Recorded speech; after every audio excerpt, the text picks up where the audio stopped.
High নিউজে সকলকে স্বাগত। সঙ্গে রয়েছে আমি রিম্পি। শুরু করছে নিউজ টুডে। আর শুরুতেই চোখ রাখবো আজকের হেডলাইন্সে। শুরু হয়ে গেল বঙ্গ বিজেপির সভাপতি নির্বাচনের প্রক্রিয়া। ৩রা জুলাই আনুষ্ঠানিকভাবে ঘোষণা হবে নতুন সভাপতির নাম। নৈশ টহলদারিতে পুলিশের গাড়িতে ধাক্কা ডাম্পারের, মৃত্যু 2 পুলিশ কর্মীর। মহিষাদল থানার গাড়ুঘাটার ঘটনায় গ্রেফতার ঘাতক ডাম্পারের চালক। 8 দিনের বিদেশ সফরে প্রধানমন্ত্রী। 5 দেশে রাষ্ট্রীয় সফরের উদ্দেশ্যে বুধবার দিল্লি থেকে উড়ল বিশেষ বিমান। পরবর্তী দলাই লামা জন্মাবে কোনো স্বাধীন দেশে। 90তম জন্মদিনে ঘোষণা করলেন দলাই লামা। নিশ্চিত করলেন এই পরম্পরা চালু থাকবে। 2036 অলিম্পিক আয়োজনের প্রস্তাব করল ভারত। আহমেদাবাদ হতে চলেছে অলিম্পিক সিটি। প্রস্তাব গ্রহণ করল অলিম্পিক কমিটি। কে হবেন পরবর্তী বিজেপির রাজ্য সভাপতি নির্ধারণ হবে বুধবার 3রা জুলাই। মঙ্গলবার মনোনয়ন পর্ব। দুপুর 12টা থেকে শুরু মনোনয়ন। শুরু হয়ে গেল বঙ্গ বিজেপির সভাপতি নির্বাচনের প্রক্রিয়া। দলের নিয়ম অনুসারে এক ব্যক্তি এক পদ নীতি মেনেই সভাপতি পরিবর্তনের প্রক্রিয়া শুরু করেছে বিজেপি। মঙ্গলবার দুপুর 12টায় নোটিফিকেশন প্রকাশিত হওয়ার সঙ্গে সঙ্গেই ভোটার তালিকাও প্রকাশ করা হয়েছে। বুধবার অর্থাৎ 2রা জুলাই দুপুর 2টো থেকে বিকেল 6টা পর্যন্ত মনোনয়ন পর্ব। মনোনয়ন প্রক্রিয়া সম্পন্ন হওয়ার পর সন্ধ্যা 6টায় প্রার্থীদের নাম ঘোষণা করবে বিজেপি। যদি একাধিক প্রার্থী মনোনয়ন জমা দেন এবং প্রত্যাহার না করেন তাহলে 3রা জুলাই বৃহস্পতিবার ভোট গ্রহণ হবে। সেক্ষেত্রে বৃহস্পতিবার বেলা 12টা থেকে 1টা 30 পর্যন্ত ভোট গ্রহণ চলবে। তারপরই ভোট গণনা এবং বঙ্গ বিজেপির নতুন সভাপতির নাম ঘোষণা হবে। সভাপতি কৌতূহল তৈরি হয়েছে পরবর্তী রাজ্য সভাপতির নাম এবং মনোনয়নের পর্ব নিয়ে। সভাপতি পদে কি একটাই নাম নাকি একাধিক? এই মনোনয়নে এগিয়ে রয়েছেন বিজেপির অন্যতম মুখপাত্র শ্রমিক ভট্টাচার্য। পুরনো অভিজ্ঞ নেতাদের পাশাপাশি নতুন সদস্যদের নামও উঠে আসছে আলোচনায়। অন্যদিকে রানাঘাটের সাংসদ জগন্নাথ সরকার, পুরুলিয়ার সাংসদ জ্যোতির্ময় সিং মাহাতো এবং বিধায়ক অগ্নিমিত্রা পালের মতো নেতাদের নামও আলোচনায় রয়েছে। তবে দলের একটি অংশ শ্রমিক ভট্টাচার্যকেই এগিয়ে রাখছেন। বিজেপির গঠনতন্ত্র অনুযায়ী সভাপতি পদে একজন ব্যক্তি সর্বাধিক 6 বছর পর্যন্ত থাকতে পারেন। 2021 সালে সুকান্ত মজুমদার সভাপতি হিসেবে দায়িত্ব নেন, যদিও তার প্রথম দফার মেয়াদ শেষ হয়ে গিয়েছে। দ্বিতীয় দফার বিষয়ে কোনো ঘোষণা হয়নি। কিন্তু সুকান্ত মজুমদার বর্তমানে কেন্দ্রীয় মন্ত্রী। বিজেপির নিয়ম অনুযায়ী মন্ত্রী পদে থাকলে বিজেপির পদে থাকা যাবে না। আর এই কারণেই নতুন সভাপতির প্রয়োজনীয়তা অনুভূত হচ্ছে। বছর ঘুরলেই রাজ্যের বিধানসভা ভোট। এখন দেখার পরবর্তী সভাপতি হিসেবে কার কাঁধে গুরু দায়িত্ব বর্তায়। Hi News Network. মঙ্গলবার গভীর রাতে হলদিয়া মেচেদা 116 নম্বর জাতীয় সড়কের গাড়ুঘাটা এলাকায় টহলরত অবস্থায় ভয়াবহ দুর্ঘটনার কবলে পড়ল মহিষাদল থানার পুলিশের একটি গাড়ি। একটি দ্রুত গতিতে ট্রাক নিয়ন্ত্রণ হারিয়ে পুলিশের টহলরত গাড়িতে সজোরে ধাক্কা দেওয়ার জেরে এই ঘটনাটি ঘটে। সেই সময় পুলিশের গাড়িতে থাকা এক সাব ইন্সপেক্টর ও একজন পুলিশ কর্মীর মৃত্যু হয়েছে। এছাড়াও আরও এক পুলিশ কর্মী গুরুতর জখম অবস্থায় তাম্রলিপ্ত মেডিকেল কলেজ ও হাসপাতালে চিকিৎসাধীন। গভীর রাতে হলদিয়া মেচেদা 116 নম্বর জাতীয় সড়কের গাড়ুঘাটা এলাকায় টহলরত অবস্থায় ভয়াবহ দুর্ঘটনার কবলে পড়ল মহিষাদল থানার পুলিশের একটি গাড়ি। একটি দ্রুত গতির ট্রাক নিয়ন্ত্রণ হারিয়ে পুলিশের টহলরত গাড়িতে সজোরে ধাক্কা দেওয়ার জেরেই এই ঘটনাটি ঘটে। সেই সময় সাব ইন্সপেক্টর ও একজন পুলিশ কর্মীর মৃত্যু হয়েছে। গুরুতর জখম হয়েছেন আরও এক পুলিশ কর্মী। পুলিশ সূত্রে জানা গিয়েছে মৃত সাব ইন্সপেক্টরের নাম জয়ন্ত ঘোষাল এবং মৃত পুলিশ কর্মীর নাম শেখ হোসেন খান। তিনি ওয়েস্ট বেঙ্গল ন্যাশনাল ভলেন্টিয়ার ফোর্সে কর্মরত ছিলেন। এছাড়াও গুরুতর জখম পুলিশের কনস্টেবল স্বপন দাস তমলুকে চিকিৎসাধীন রয়েছে। ঘটনার খবর পেয়ে রাতেই ঘটনাস্থলে ছুটে আসেন জেলার পুলিশ সুপার সৌম্যদেব ভট্টাচার্য সহ বিশাল পুলিশ বাহিনী। কিভাবে এই দুর্ঘটনাটি ঘটল তা তদন্ত করে দেখা হচ্ছে বলে মহিষাদল থানার পুলিশ জানিয়েছে। পুলিশ ও স্থানীয় সূত্রে জানা গিয়েছে অন্য দিনের মতোই মঙ্গলবার রাতেও হলদিয়া মেচেদা 116 নম্বর জাতীয় সড়কে মহিষাদল থানার গাড়ুঘাটা বাসস্ট্যান্ড সংলগ্ন এলাকায় টহল দিচ্ছিল পুলিশের একটি গাড়ি। গাড়িটি রাস্তার পাশে রেখে চালক নিচেই দাঁড়িয়েছিলেন। অন্যদিকে গাড়িতে বসেছিলেন মহিষাদল থানার মেজবাবু জয়ন্ত ঘোষাল সহ 2 পুলিশ কর্মী। রাত্রি প্রায় 1:30 নাগাদ হলদিয়া থেকে মেছেদাগামী একটি ট্রাক প্রচণ্ড গতিতে ওই পুলিশের গাড়িতে সজোরে ধাক্কা মারে। এর জেরেই রাস্তা থেকে বেশ খানিকটা দূরে ছিটকে পড়ে পুলিশের গাড়িটি এবং দুমড়ে মুচড়ে যায়। খবর পেয়েই বিশাল পুলিশ বাহিনী ঘটনাস্থলে ছুটে এসে দুর্ঘটনাগ্রস্ত গাড়িটিকে উদ্ধার করে। সেই সঙ্গে জখম পুলিশ কর্মীদের উদ্ধার করে দ্রুত তাম্রলিপ্ত মেডিকেল কলেজ হাসপাতালে তাদের নিয়ে যাওয়া হলে চিকিৎসকরা দুজনকে মৃত বলে ঘোষণা করেন। এই ঘটনার পরে ঘাতক ট্রাকটি দ্রুত এলাকা ছেড়ে মেচেদা অভিমুখে পালাতে চেষ্টা করে। খবর পেয়েই নন্দকুমার থানার পুলিশ তাড়া করে ঘাতক ট্রাকটি ও তার চালককে পাকড়াও করেছে বলেই পুলিশ সূত্রে খবর। এই ঘটনায় শোকের ছায়া নেমেছে পুলিশ মহলে। Hi News Network. মঙ্গলবার সকালে জঙ্গল পরিদর্শনের সময় সুখিয়া খোলায় জলাধারে 25 বছর বয়সী এক হাতির মৃতদেহ দেখতে পান বনকর্মীরা। এরপর খবর দেওয়া হয় বন আধিকারিকদের। খবর পেয়ে কাশিয়াং বন বিভাগ ও বামন পোখরি রেঞ্জের বন আধিকারিকরা ঘটনাস্থলে পৌঁছান। তারপর বন আধিকারিকরা ঘটনাস্থল থেকে হাতিটির দেহ উদ্ধার করে ময়নাতদন্তের জন্য পাঠায়। পূর্ণবয়স্ক গর্ভবতী হাতির দেহ উদ্ধার। মঙ্গলবার সকালে কার্শিয়াং বন বিভাগের অধীনে বামনপোখরি রেঞ্জের সুখিয়াখোলার একটি জলধারে ওই পূর্ণবয়স্ক হাতির দেহটি উদ্ধার হয়েছে। মূলত 5 বছর আগে এই একই জায়গাতে কানছেড়া নামে আরেক হাতির দেহ উদ্ধার হয়েছিল। বন দপ্তর সূত্রে জানা গিয়েছে, মঙ্গলবার সকালে জঙ্গলে টহলের সময় সুখিয়াখোলার ওই জলাধারে 25 বছর বয়সী হাতির দেহ দেখতে পান বনকর্মীরা। এরপর খবর দেওয়া হয় বন আধিকারিকদের। খবর পেয়ে কার্শিয়াং বন বিভাগ ও বামনপোখরি রেঞ্জের বন আধিকারিকরা ঘটনাস্থলে পৌঁছায়। তারা পৌঁছে হাতিটির দেহ উদ্ধার করে ময়না তদন্তের জন্য ব্যবস্থা করেন। খবর দেওয়া হয় পশু বিশেষজ্ঞদের।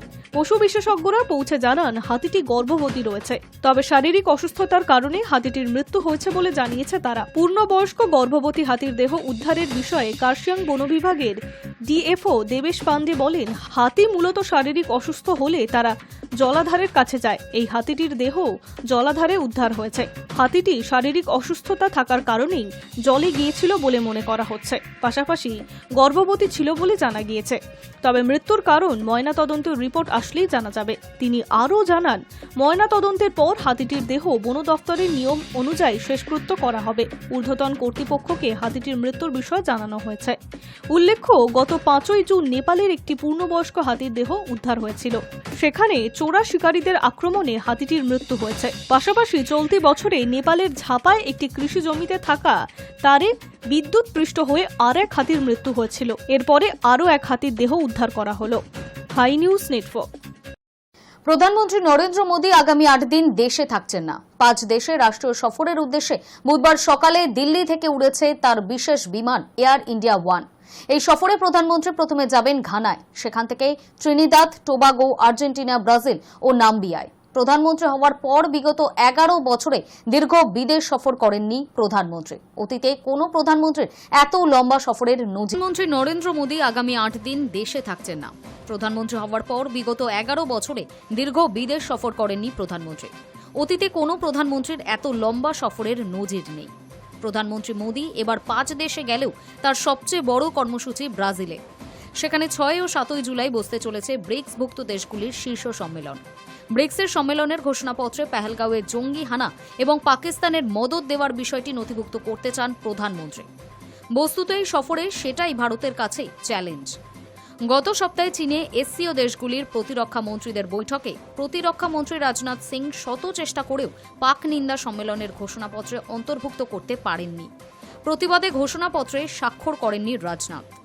অন্যদিকে অর্থনীতি বিষয়ক মঞ্চ ব্রিক্সের এবারে শীর্ষ সম্মেলনে যোগ দিচ্ছেন না চীন ও রাশিয়ার প্রেসিডেন্ট, যথাক্রমে শি জিনপিং এবং পুতিন। আর পাকিস্তান ব্রিক্সের সদস্য নয়। ভারত এই সুযোগে এই আন্তর্জাতিক মঞ্চে পেহেলগাঁওয়ের ঘটনা এবং পাকিস্তানের ভূমিকার নিন্দা নথিভুক্ত করতে চাইছে। বুধবার সকালে দেশ ছাড়ার আগে এক বার্তায় প্রধানমন্ত্রী বলেছেন, আগামী কয়েকদিন আমি ঘানা, ত্রিনিদাদ ও টোবাগো, আর্জেন্টিনা, ব্রাজিল এবং নামিবিয়ার বিভিন্ন দ্বিপাক্ষিক, বহুপাক্ষিক এবং অন্যান্য কর্মসূচিতে যোগ দেব। বিশ্ব নেতাদের সঙ্গে আলাপচারিতায় গোটা বিশ্বকে আরও এগিয়ে নিতে আলোচনার জন্য অধীর আগ্রহে অপেক্ষা করছি। প্রায় 3 দশক পর ঘানায় ভারতের কোনো প্রধানমন্ত্রী যাচ্ছেন। ত্রিনিদাদ ও টোবাগোয় ভারতের প্রধানমন্ত্রী পা রাখতে চলেছেন 27 বছর পর। আর্জেন্টিনায় ভারতের প্রধানমন্ত্রীর দ্বিপাক্ষিক সফরটি হতে চলেছে 57 বছর পর। নামিবিয়াতেও 27 বছর পর পা রাখতে চলেছেন ভারতের কোনো প্রধানমন্ত্রী। নরেন্দ্র মোদীর সম্মানে নামিবিয়া সরকার তাদের জাতীয় সংসদে বিশেষ অধিবেশন ডেকেছেন। মোদী সভায় ভাষণ দেবেন। Hi News Network. এবার বিদেশে বিপাকের মুখে পড়তে পারে এয়ার ইন্ডিয়া। সূত্রের খবর, আহমেদাবাদ কাণ্ডের জেরে মৃতদের মধ্যে যারা ব্রিটেনের, তাদের পরিবার ভারতীয় বিমান সংস্থাটির বিরুদ্ধে মামলা দায়ের করতে পারে। পাশাপাশি মার্কিন বিমান প্রস্তুতকারক সংস্থা বোয়িং এর বিরুদ্ধেও আদালতে যেতে পারেন তারা। গত 12 জুন দুপুরে টেক অফের খানিকক্ষণের মধ্যেই আহমেদাবাদ বিমানবন্দরের কাছে ভেঙে পড়ে এয়ার ইন্ডিয়ার যাত্রীবাহী বিমান। লন্ডনগামী উড়ানের দুর্ঘটনায় 241 জনের মৃত্যু হয়েছে। জীবিত অবস্থায় একজনকে উদ্ধার করা সম্ভব হয়েছে। যাত্রীদের মধ্যে 169 জন ভারতীয়, 53 জন ব্রিটিশ, 7 জন পর্তুগিজ এবং 1 জন কানাডিয়ান ছিলেন। এবার বিদেশে বিপাকের মুখে এয়ার ইন্ডিয়া। সূত্রের খবর, বেশ কয়েকটি আন্তর্জাতিক ল ফার্ম ইতিমধ্যেই দুর্ঘটনায় মৃতদের পরিবারের সঙ্গে যোগাযোগ করেছে। এর মধ্যে উল্লেখযোগ্য হল ব্রিটেনের কিস্টোন এবং আমেরিকার উইন্ডসার ল ফার্ম। শীঘ্রই তারা নাকি ভারতীয় বিমান সংস্থাটির বিরুদ্ধে মামলা দায়ের করতে পারে। এয়ার ইন্ডিয়ার পাশাপাশি মার্কিন বিমান প্রস্তুতকারক সংস্থা বোয়িং এর বিরুদ্ধেও আদালতে যেতে পারে ফার্মগুলি। কিস্টোন ল ফার্মের এক অংশীদার জেমস হেলি প্র্যাট বলেন, আহমেদাবাদ বিমান দুর্ঘটনায় ব্রিটেনের যে নাগরিকদের মৃত্যু হয়েছে তাদের পরিবারের সঙ্গে আমাদের কথা হয়েছে। বর্তমানে আমরা সমস্ত নথি এবং এখনও পর্যন্ত যে তথ্যগুলি প্রকাশ্যে এসেছে সেগুলি খতিয়ে দেখছি। এয়ার ইন্ডিয়ার পাশাপাশি আমরা বোয়িং এর বিরুদ্ধেও লন্ডন হাইকোর্টে মামলা দায়েরের কথা ভাবছি। ল ফার্মটির তরফে জানানো হয়েছে, মন্ট্রিয়াল কনভেনশনের মতো আন্তর্জাতিক আইন দুর্ঘটনাগ্রস্ত পরিবারগুলিকে আমেরিকা কিংবা ব্রিটেনে মামলা দায়ের করার অনুমতি দেয়। এই আইন অনুযায়ী কোনো বিমান সংস্থার বিমান এই সমস্ত দেশে পরিষেবা প্রদান করলে অথবা এই দেশগুলির সঙ্গে যদি আক্রান্তদের যোগ থাকে তাহলে মামলা দায়ের করা যায়। এক্ষেত্রে কোনো যাত্রীর মৃত্যু হলে অথবা আক্রান্ত হলেও এই বিমান সংস্থাকে সম্পূর্ণরূপে দায়ী করা যায়। মামলার নিরিখে ক্ষতিপূরণের অঙ্ক নির্ধারিত হয়। High News network. 24 ঘন্টায় 11 বার মেঘভাঙা বৃষ্টি, 4টি হড়পাবান, একের পর এক প্রাকৃতিক বিপর্যয়ে নাজেহাল হিমাচল প্রদেশ। মঙ্গলবারও রাতভর ভারী বৃষ্টি হয়েছে মন্ডি সহ একাধিক জেলায়। এখনো পর্যন্ত জেলায় 5 জনের মৃত্যুর খবর পাওয়া গেছে, নিখোঁজ অন্তত 16। সোমবার সন্ধ্যা থেকে মান্ডিতে 253.8 মিলিমিটার বৃষ্টিপাত হয়েছে। মঙ্গলবার সারা রাজ্যে মোট 11 বার মেঘ ভাঙা বৃষ্টি হয়েছে। এর বেশিরভাগই হয়েছে মান্ডি জেলায়। কোথাও কোথাও ধসও নেমেছে। একটানা বৃষ্টি এবং একের পর এক দুর্যোগে বিপর্যস্ত হয়ে পড়েছে স্বাভাবিক জীবনযাত্রা। বুধবারও কাংড়া, সোলান এবং সিরমৌর জেলায় ভারী থেকে অতি ভারী বৃষ্টির সতর্কতা রয়েছে। শনিবার বজ্রবিদ্যুৎ সহ ভারী থেকে অতি ভারী বৃষ্টির কমলা সতর্কতা জারি হয়েছে উনা, হামিরপুর, কাংড়া এবং মান্ডি জেলায়। ইতিমধ্যেই ভারী বৃষ্টির জেরে রাজ্যে 406টি রাস্তা বন্ধ হয়ে গিয়েছে, যার মধ্যে 248টি মান্ডি জেলায়। মান্ডি জুড়ে 994টি ট্রান্সফর্মার বিকল হয়ে গিয়েছে, ফলে বিস্তীর্ণ এলাকায় বিদ্যুৎ সংযোগ বিচ্ছিন্ন হয়ে গিয়েছে। সরকারি সূত্রে খবর, মান্ডি জেলার গোহরে 4টি, কারসোগে 3টি, ধরমপুরে 2টি এবং থুনাগে 1টি মেঘভাঙা বৃষ্টির খবর পাওয়া গিয়েছে। বাডা এবং তালওয়ারায় 2 জনের মৃত্যুর খবর পাওয়া গিয়েছে। কারসোগ এবং যোগিন্দারনগরের নেরিকোটলা থেকে 2 জনের মৃতদেহ উদ্ধার করা হয়েছে। বিপদ এড়াতে মান্ডি এবং হামিরপুর জেলা প্রশাসনের সমস্ত স্কুল কলেজ বন্ধ রাখার নির্দেশ দিয়েছে। সরকারি কর্তারা জানিয়েছেন, মান্ডিতে 24টি বাড়ি, 12টি গবাদি পশুর খোয়ার, একটি সেতু এবং বেশ কয়েকটি রাস্তা ক্ষতিগ্রস্ত হয়েছে। মৃত্যু হয়েছে 30টিরও বেশি গবাদি পশুর। এ বিষয়ে মান্ডির ডেপুটি কমিশনার অপূর্ব দেবগান বলেন, মেঘভাঙা বৃষ্টি এবং হড়পাবানের জেরে জেলার বহু জায়গায় ব্যাপক ক্ষয়ক্ষতি হয়েছে। বেশ কয়েকজনকে উদ্ধার করে নিরাপদ স্থানে সরিয়ে নিয়ে যাওয়া হয়েছে। অনুসন্ধান এবং উদ্ধার অভিযানে হাত লাগিয়েছে জাতীয় ও রাজ্য বিপর্যয় মোকাবিলা দপ্তর, হোমগার্ড এবং পুলিশের যৌথ দল। জেলার সমস্ত নদী ও খালগুলি উপচে পড়ার মতন অবস্থা। বিপাশা নদীর ওপরে পাণ্ডহ বাঁধ থেকে 1.5 লক্ষ কিউসেক জল ছাড়া হয়েছে। বন্ধ হয়ে গিয়েছে একাধিক রাস্তা, ফলে বিপাকে পড়েছেন পর্যটক ও সাধারণ যাত্রীরা। রাজ্যের মুখ্যমন্ত্রী সুখবিন্দর সিং সুখু জানিয়েছেন, 20 জুন রাজ্যে বর্ষা প্রবেশের পর থেকে এখনো পর্যন্ত হিমাচল প্রদেশে 500 কোটি টাকার ক্ষয়ক্ষতি হয়েছে। তিনি আরও বলেন, 2-3 বছরে মেঘভাঙা বৃষ্টির ঘটনা বৃদ্ধি পেয়েছে, যা অত্যন্ত উদ্বেগজনক। এর নেপথ্যের কারণও পর্যালোচনা করে দেখা হচ্ছে। Hi News network. গাজা যুদ্ধের 60 দিনের যুদ্ধবিরতির যে প্রস্তাব তারা দিয়েছিলেন তা ইসরায়েল মেনে নিতে রাজি হয়েছে। মার্কিন প্রেসিডেন্ট ডোনাল্ড ট্রাম্প এমনটাই দাবি করেছেন। মঙ্গলবার নিজের সোশ্যাল মিডিয়া পোস্টে ট্রাম্প লেখেন, ইসরায়েল যুদ্ধবিরতির জন্য প্রয়োজনীয় শর্তগুলিতে রাজি হয়েছে। এই 60 দিনের যুদ্ধবিরতির সময় আমরা সব পক্ষের সঙ্গে আলোচনা চালিয়ে যাব, যাতে যুদ্ধের স্থায়ী অবসান হয়। গাজা যুদ্ধে 60 দিনের যুদ্ধবিরতির যে প্রস্তাব তারা দিয়েছিলেন তা ইসরায়েল মেনে নিতে রাজি হয়েছে। মার্কিন প্রেসিডেন্ট ডোনাল্ড ট্রাম্প এমনটাই দাবি করেছেন। তিনি আরও জানান, কাতার ও মিশরের মধ্যস্থতাকারীরা এই চূড়ান্ত প্রস্তাবে হামাসের কাছে পৌঁছে দেবেন। ট্রাম্পের বার্তা, আমি আশা করছি পশ্চিম এশিয়ার স্বার্থে হামাস এই প্রস্তাব গ্রহণ করবেন, কারণ এরপর পরিস্থিতি আরও খারাপ হতে পারে। এর আগে এক সংবাদ মাধ্যমকে ট্রাম্প জানিয়েছিলেন তিনি আশা করছেন আগামী সপ্তাহেই গাজা যুদ্ধ নিয়ে ইসরায়েল হামাসের মধ্যে বন্দি মুক্তি সহ একটি যুদ্ধবিরতির চুক্তি হতে পারে। এ নিয়ে আগামী সোমবার হোয়াইট হাউসে ইসরায়েলের প্রধানমন্ত্রী বেঞ্জামিন নেতানিয়াহুর সঙ্গে তার বৈঠক হওয়ার কথা। এই চুক্তির মূল শর্ত হল 60 দিনের যুদ্ধবিরতির বিনিময়ে হামাস বন্দীদের মুক্ত করবে। পরবর্তীতে ইসরায়েল ফিলিস্তিনি বন্দীদের মুক্তি দেবে এবং নিহত ফিলিস্তিনিদের দেহাবশেষ ফিরিয়ে দেবে। তবে ইসরায়েলের তরফে জানানো হয়েছে তারা তখনই যুদ্ধ থামাবে যখন হামাস নিরস্ত্র হবে। এদিকে হামাসও স্পষ্ট জানিয়ে দিয়েছে যে তারা অস্ত্র ছাড়বে না। গাজায় যুদ্ধ শুরু হয় 2023 সালের 7ই অক্টোবর, যখন হামাস নেতৃত্বাধীন জঙ্গিরা ইসরায়েলে হামলা চালায়। প্রায় 1200 মানুষ নিহত হন এবং 251 জনকে বন্দী করে নিয়ে যাওয়া হয়। তার জবাবে ইসরায়েল গাজায় তীব্র সামরিক অভিযান চালায়। গাজার স্বাস্থ্য মন্ত্রকের হিসাব অনুযায়ী ইসরায়েলের এই অভিযানে এখনো পর্যন্ত 56,000-এরও বেশি ফিলিস্তিনি প্রাণ হারিয়েছেন। গোটা গাজার জনসংখ্যাই কার্যত ঘরছাড়া হয়ে পড়েছে। ভয়াবহ খাদ্য সংকট তৈরি হয়েছে। আন্তর্জাতিক আদালতে ইসরায়েলের বিরুদ্ধে গণহত্যার অভিযোগ উঠেছে, যদিও ইসরায়েল তা অস্বীকার করেছে। রাজনৈতিক বিশ্লেষকদের একাংশের মতে আমেরিকা ও ইসরায়েল যৌথভাবে ইরানের পারমাণবিক কেন্দ্রের উপর হামলা চালিয়ে যে চাপ তৈরি করেছে সেটারই কৌশলগত প্রয়োগ ঘটিয়ে ট্রাম্প এবার গাজা যুদ্ধ থামাতে উদ্যোগ নিচ্ছেন। মার্কিন প্রেসিডেন্ট জানিয়ে দিয়েছেন তিনি নেতানিয়াহুর সঙ্গে আলোচনা করবেন যুদ্ধবিরতি নিয়ে। তার কথায়, আমরা চাই যুদ্ধবিরতি হোক, বন্দীরা ফিরে আসুক। আশা করছি আগামী সপ্তাহেই কিছু একটা ফল আসবে। Hi News Network. President Donald ট্রাম্পের কর সংস্কার এবং অভিবাসন সংক্রান্ত বিল অনুমোদন করল মার্কিন কংগ্রেসের উচ্চ কক্ষ। মঙ্গলবার সেনেটে ভোটাভুটির মাধ্যমে বিলটি অনুমোদন পেয়েছে। মার্কিন আইনসভার নীতি মেনে পরের দফায় বিলটি কংগ্রেসের নিম্ন কক্ষ হাউস অফ রিপ্রেজেন্টেটিভ এর অনুমোদনের জন্য পেশ করা হবে। মার্কিন প্রেসিডেন্ট ডোনাল্ড ট্রাম্পের ট্যাক্স এবং সরকারি খরচ সংক্রান্ত বিতর্কিত বিল পাশ করল মার্কিন সেনেট। ভোটাভুটিতে সমান সংখ্যক মতপার্থক্য দেখা যাওয়ার পর উপরাষ্ট্রপতি জেডি ভান্সের একটি টাই ব্রেকিং ভোটে পাশ হয় বিলটি। মোট 51-50 ভোটে পাশ হওয়া এই বিলের নাম দেওয়া হয়েছে ওয়ান বিগ বিউটিফুল বিল। বিলটির মূল বিষয়বস্তু হল মোট $4.5 ট্রিলিয়ন কর ছাড় এবং $1.2 ট্রিলিয়ন সরকারি খরচ কমানো। সেনেট মেজরিটি লিডার জন থুনের নেতৃত্বে বিলটি পাশ করানোর জন্য পর্যাপ্ত সমর্থন জোগাড় করা হয়। এখন এই বিল যাবে হাউস অফ রিপ্রেজেন্টেটিভসে, যেখানে সেটি ভোটের মুখে পড়বে। তবে হাউসে এই বিলের ভবিষ্যৎ এখন অনিশ্চিত, কারণ কংগ্রেসে কিছু রক্ষণশীল এবং মধ্যপন্থী সদস্য এই বিলের বিরোধিতা করেছেন। ব্লুমবার্গের একটি রিপোর্ট অনুযায়ী ট্রাম্প এই বিলের মাধ্যমে তার প্রায় সমস্ত গুরুত্বপূর্ণ আইনগত এজেন্ডাকে একসঙ্গে একটি প্যাকেজে রূপ দিতে চাইছেন। এই বিলটি পাশ হলে 2025 সালের শুরুতে যেসব ট্রাম্প ট্যাক্স ছাড় শেষ হয়ে যেত সেগুলি এড়ানো সম্ভব হবে। পাশাপাশি ব্যবসার জন্য কিছু পুরনো কর ছাড় স্থায়ী হবে। ট্রাম্পের দাবি, এতে দেশের অর্থনীতি বৃদ্ধিতে গতি আসবে। এই বিলের মধ্যে নতুন কিছু কর ছাড়ও রাখা হয়েছে, যেমন বকশিস, গাড়ির ঋণ ও অতিরিক্ত সময় কাজ করলে কর ছাড়ের সুবিধা। একই সঙ্গে বাবা মা ও প্রবীণদের জন্য কর ছাড় আরও বাড়ানো হয়েছে। Hi News Network. চীন অধিকৃত তিব্বতে নয়, পরবর্তী দলাই লামা জন্মাবেন কোনো স্বাধীন দেশে, জানিয়ে দিলেন দলাই লামা।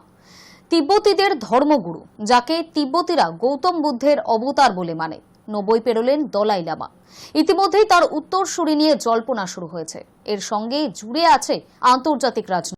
দলাই লামার পরবর্তী উত্তরসূরি কে হবেন তা নিয়ে আন্তর্জাতিক মহলে নতুন করে আলোচনা শুরু হয়েছে। বুধবার এক গুরুত্বপূর্ণ বিবৃতিতে বর্তমান দলাই লামা স্পষ্ট করে দিয়েছেন তার মৃত্যুর পরও দলাই লামা প্রতিষ্ঠানের অস্তিত্ব থাকবে এবং ভবিষ্যতের উত্তরসূরি বেছে নেবেন মুক্ত তিব্বতীরাই। চীনের হস্তক্ষেপকে একেবারেই অস্বীকার করেছেন তিনি বলেন, তিব্বতবাসীর অনুরোধে আমি নিশ্চিত করছি যে দলাই লামা প্রতিষ্ঠানের ধারাবাহিকতা বজায় থাকবে। এছাড়া মঙ্গলবার জারি করা এক বিবৃতিতে তিনি আরও বলেন, আমার পরবর্তী পুনর্জন্ম স্বীকৃত করার পূর্ণ অধিকার শুধুমাত্র গাদেন ফোড্রাং ট্রাস্টের হাতে। এ বিষয়ে অন্য কোনো ব্যক্তি বা সরকারের হস্তক্ষেপ গ্রহণযোগ্য নয়। তিব্বতী বৌদ্ধ ধর্ম অনুযায়ী দলাই লামা হলেন এক আধ্যাত্মিক নেতা, যিনি পূর্ববর্তী দলাই লামার পুনর্জন্ম হিসেবে বিবেচিত হন। এই নির্বাচনের পদ্ধতি শতাব্দী প্রাচীন এবং তিব্বতের ধর্মীয় সমাজের মাধ্যমেই পরিচালিত হয়। তবে চীনা সরকার দীর্ঘদিন ধরেই দাবি করে আসছে দলাই লামার উত্তরসূরি বেছে নেওয়ার ক্ষেত্রে বেইজিংয়ের অনুমোদন থাকা বাধ্যতামূলক। চীনের মতে এই প্রক্রিয়া প্রশাসনিক এবং সরকারের নিয়ন্ত্রণে থাকা উচিত। এই অবস্থান ঘিরে বিরোধ তৈরি হয়েছে। তিব্বতের নির্বাসিত সরকার জানিয়েছে চীনের হস্তক্ষেপ তারা মানবে না। তাদের দাবি, দলাই লামার পুনর্জন্ম একটি নিখাত ধর্মীয় বিষয়, সেখানে রাজনৈতিক হস্তক্ষেপ অনুচিত। ভারতের ধর্মশালায় অবস্থিত দলাই লামা বর্তমানে 89 বছর বয়সী। 1959 সালে চীনা সেনা অভিযানের পর তিনি ভারতে আশ্রয় নেন। তার নেতৃত্বে ভারত থেকেই তিব্বতের নির্বাসিত সরকার কাজ করে চলেছে। মার্কিন যুক্তরাষ্ট্র এবং ইউরোপীয় ইউনিয়ন ইতিমধ্যেই জানিয়ে দিয়েছে যে তারা কেবলমাত্র তিব্বতীদের নির্ধারিত ধর্মীয় প্রক্রিয়াকেই স্বীকৃতি দেবেন। 2020 সালে মার্কিন কংগ্রেসে পাশ হওয়া তিব্বত পলিসি অ্যান্ড সাপোর্ট অ্যাক্টে বলা হয়েছে, চীন যদি জোর করে কোনো দলাই লামাকে নিযুক্ত করে তারা তাকে স্বীকৃতি দেবে না। সব মিলিয়ে দলাই লামার উত্তরসূরি নির্বাচন এখন শুধু ধর্মীয় ইস্যু নয়, এটি হয়ে উঠেছে একটি রাজনৈতিক সংঘাতের কেন্দ্রবিন্দু। তিব্বতের ভবিষ্যৎ পরিচয় ও স্বাধীনতার প্রশ্ন এ নিয়েই আবর্তিত হচ্ছে। Hi News Network. শহরটা যথেষ্ট গরম, গ্রীষ্মে তো বটেই, এমনকি শীতকালেও শহরের তাপমাত্রা যথেষ্ট উপরের দিকেই থাকে। তবুও সেই আহমেদাবাদ শহরকেই হোস্ট সিটি হিসেবে তুলে ধরে 2036-এর অলিম্পিক আয়োজনের দাবি জানালো ভারত। সুইজারল্যান্ডের লুসান শহরের আন্তর্জাতিক অলিম্পিক কমিটির সদর দফতরের বিশেষ বৈঠকে এই প্রস্তাব পেশ করেছে ভারতীয় অলিম্পিক অ্যাসোসিয়েশন। ভবিষ্যতের অলিম্পিক গেমস আয়োজনের জন্য ভারত এবার আনুষ্ঠানিকভাবে আহমেদাবাদ শহরের নাম প্রস্তাব করল। মঙ্গলবার সুইজারল্যান্ডের লুসানে আন্তর্জাতিক অলিম্পিক কমিটির সদর দপ্তরে ভারতের এক প্রতিনিধি দল এই প্রস্তাব পেশ করে। প্রতিনিধি দলে ছিলেন কেন্দ্রীয় ক্রীড়া মন্ত্রকের আধিকারিক, গুজরাট সরকারের প্রতিনিধি এবং ভারতীয় অলিম্পিক অ্যাসোসিয়েশনের সভাপতি পিটি উষা। এটাই ছিল আইওসির কাছে ভারতের প্রথম আনুষ্ঠানিক যোগাযোগ, যেখানে তারা স্পষ্ট জানিয়ে দেয় যে 2036 সালের অলিম্পিক গেমস আয়োজন করতে চায় ভারত এবং তার জন্য তারা আহমেদাবাদকে হোস্ট সিটি হিসাবে ভাবছে। এই আলোচনার সময় ভারতীয় প্রতিনিধিরা তাদের পরিকল্পনা তুলে ধরেন এবং একই সঙ্গে আইওসির পক্ষ থেকে অলিম্পিক আয়োজনের প্রক্রিয়া, শর্ত ও ভবিষ্যতের দিক নির্দেশনা সম্পর্কে বিস্তারিত তথ্য পান। প্রতিনিধিদের তরফে দেওয়া এক বিবৃতিতে বলা হয়েছে, এই বৈঠকে আমরা আমাদের দৃষ্টিভঙ্গি তুলে ধরেছি এবং আইওসির কাছ থেকে অনেক গুরুত্বপূর্ণ তথ্য পেয়েছি। এটি আমাদের কাছে খুবই উপযোগী একটি আলোচনা ছিল। উল্লেখযোগ্য যে কিছুদিন আগেই আইওসি জানিয়েছে তারা আপাতত ভবিষ্যতের অলিম্পিক হোস্ট নির্বাচন প্রক্রিয়া স্থগিত রাখছে। তবে তার মধ্যেই ভারতের এই পদক্ষেপ আন্তর্জাতিক ক্রীড়া মঞ্চে দেশের আগ্রহ ও প্রস্তুতির ইঙ্গিত দিচ্ছে। এখনো পর্যন্ত 2036 সালের জন্য কোনো শহরকে হোস্ট সিটি হিসেবে নির্ধারণ করা হয়নি। এর আগে 2032 সালের অলিম্পিক গেমসের হোস্ট হিসেবে অস্ট্রেলিয়া ও ব্রিসবেনকে নির্বাচিত করা হয়েছে। আহমেদাবাদ শহরে ইতিমধ্যেই বড় ক্রীড়া অবকাঠামো রয়েছে। গুজরাট সরকারের দাবি তারা শহরটিকে আন্তর্জাতিক মানের একটি স্পোর্টস হাব হিসেবে তৈরি করছে, যেখানে অলিম্পিক্স আয়োজন সম্ভব। বিশেষজ্ঞদের মতে এই আনুষ্ঠানিক প্রস্তাব ভারতের ক্রীড়াক্ষেত্রে একটি বড় পদক্ষেপ। যদিও চূড়ান্ত সিদ্ধান্ত আসতে অনেক দেরি, তবুও ভারতের এই আগ্রহ ও পরিকল্পনা ভবিষ্যতের অলিম্পিক আয়োজনের লড়াইয়ে তাকে এগিয়ে রাখবে বলেই মনে করা হচ্ছে। Hi News Network. রাজ্যে বিক্ষিপ্তভাবে হালকা থেকে মাঝারি বৃষ্টি চলবে আগামী 5 দিন। বুধবার বৃষ্টির প্রভাব কিছুটা কমবে দক্ষিণবঙ্গে। বৃহস্পতিবার থেকে শনিবার ফের বাড়বে বৃষ্টি। বুধবার উত্তরবঙ্গে বিক্ষিপ্তভাবে ভারী বৃষ্টি ওপরের 5 জেলায়। রাজ্যে বিক্ষিপ্তভাবে হালকা থেকে মাঝারি বৃষ্টি চলবে আগামী 5 দিন। বুধবার বৃষ্টির প্রভাব কিছুটা কমবে দক্ষিণবঙ্গে। বৃহস্পতিবার থেকে শনিবার ফের বাড়বে বৃষ্টির পরিমাণ। উত্তরবঙ্গে বিক্ষিপ্তভাবে ভারী বৃষ্টির ওপরের 5 জেলাতে। জুন মাসে বর্ষার মরশুমে স্বাভাবিকের চেয়েও বেশি বৃষ্টি হয়েছে দক্ষিণবঙ্গে। উত্তরবঙ্গে বৃষ্টির ঘাটতি রয়েছে। উত্তরবঙ্গে শুধুমাত্র মালদা জেলাতে স্বাভাবিকের তুলনায় কিছুটা বেশি বৃষ্টি হয়েছে। দক্ষিণবঙ্গের পুরুলিয়া এবং বাঁকুড়া জেলাতে অতিরিক্ত বৃষ্টি হয়েছে। জুন মাসে স্বাভাবিকের তুলনায় অনেকটা বেশি বৃষ্টি হয়েছে ঝাড়গ্রাম এবং পূর্ব বর্ধমানের জেলাতে। এছাড়াও স্বাভাবিক বৃষ্টি হয়েছে হাওড়া, পশ্চিম বর্ধমান, উত্তর ও দক্ষিণ 24 পরগনা জেলাতে। কলকাতায় জুন মাসে প্রায় 13% বৃষ্টির ঘাটতি থেকে গেছে। বুধবার দুপুর পর্যন্ত ঝাড়গ্রাম এবং পুরুলিয়া জেলাতে ভারী বৃষ্টির আশঙ্কা করা হচ্ছে। উপকূল সংলগ্ন জেলাগুলিতে 30 থেকে 40 কিলোমিটার বেগে দমকা ঝোড়ো বাতাসের সঙ্গে বজ্রবিদ্যুৎ সহ হালকা থেকে মাঝারি বৃষ্টির পূর্বাভাস রয়েছে। বৃহস্পতিবার থেকে বৃষ্টি বাড়বে। ভারী বৃষ্টির পূর্বাভাস 4 জেলাতে রয়েছে। পুরুলিয়া, পশ্চিম বর্ধমান, বীরভূম এবং দক্ষিণ 24 পরগনা জেলাতেও রয়েছে। শুক্রবার দক্ষিণবঙ্গের 5 জেলাতে ভারী বৃষ্টির আশঙ্কা করা হচ্ছে। পূর্ব ও পশ্চিম বর্ধমান, নদিয়া, উত্তর ও দক্ষিণ 24 পরগনাতে ভারী বৃষ্টি হতে পারে। উত্তরবঙ্গে ওপরের দিকের 5 জেলাতে বিক্ষিপ্তভাবে ভারী বৃষ্টি চলবে। নিচের দিকের জেলাতেও বজ্রবিদ্যুৎ সহ হালকা থেকে মাঝারি বৃষ্টি বিক্ষিপ্তভাবে হতে পারে। বুধবার দুপুর পর্যন্ত দার্জিলিং ও জলপাইগুড়ি জেলাতেও 2-1 ফোঁটা বৃষ্টির পূর্বাভাস রয়েছে। বাকি জেলাতেও বজ্রবিদ্যুৎ সহ হালকা থেকে মাঝারি বৃষ্টিপাত হতে পারে। বুধবারে ভারী বৃষ্টি জলপাইগুড়ি ও আলিপুরদুয়ারের জেলাতে। Hi News Network. News today এখনকার মতো এই পর্যন্তই। নজর রাখুন হাই নিউজে। নির্ভীক, নিরপেক্ষ।